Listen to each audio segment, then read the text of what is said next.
এই আলুটা আমার কাটা হয়ে গেছে, এই যে আলু কাটা হয়ে গেছে।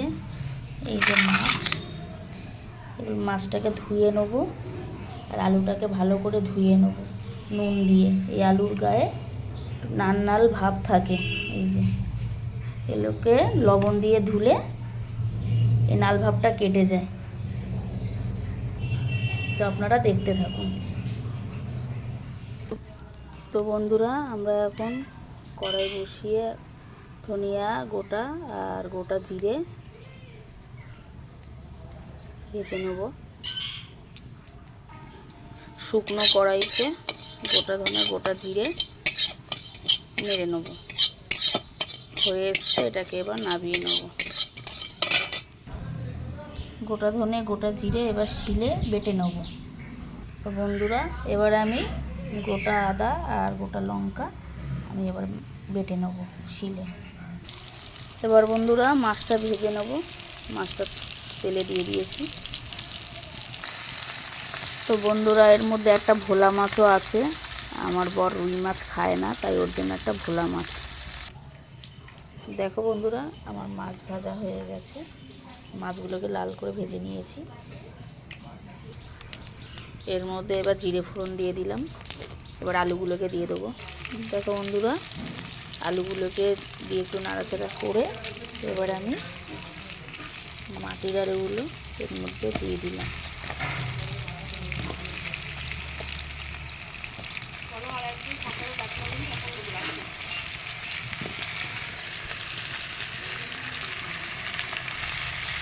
দেখো বন্ধুরা, মাটির আলু দিয়ে দিয়েছি। এবার একটু তেলে ভালো করে একটু নেড়ে নিতে হবে। দেখো বন্ধুরা, আমার এটা হালকা একটু লাল লাল করে ভেজে নিয়েছি। এবার আমি আদা বাটা লঙ্কা বাটা দিয়ে দেবো।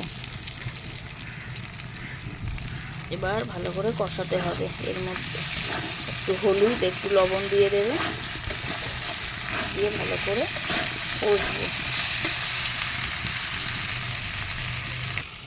তো দেখো বন্ধুরা, আমার ভালো করে কষানো হয়ে গেছে। এবার জল দিয়ে দেবো।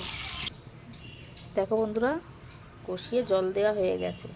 এবার ফুটবে, তারপরে মাছ দিয়ে দেবো। তো বন্ধুরা, মাছের ঝোল ফুটে গেছে। এবার মাছগুলো দিয়ে দেবো।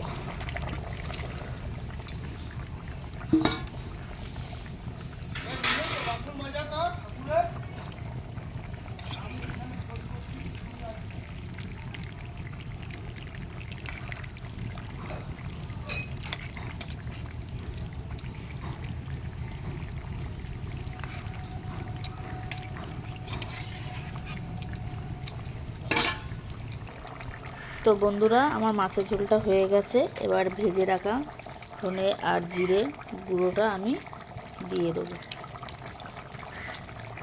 এবার নামিয়ে দেবো।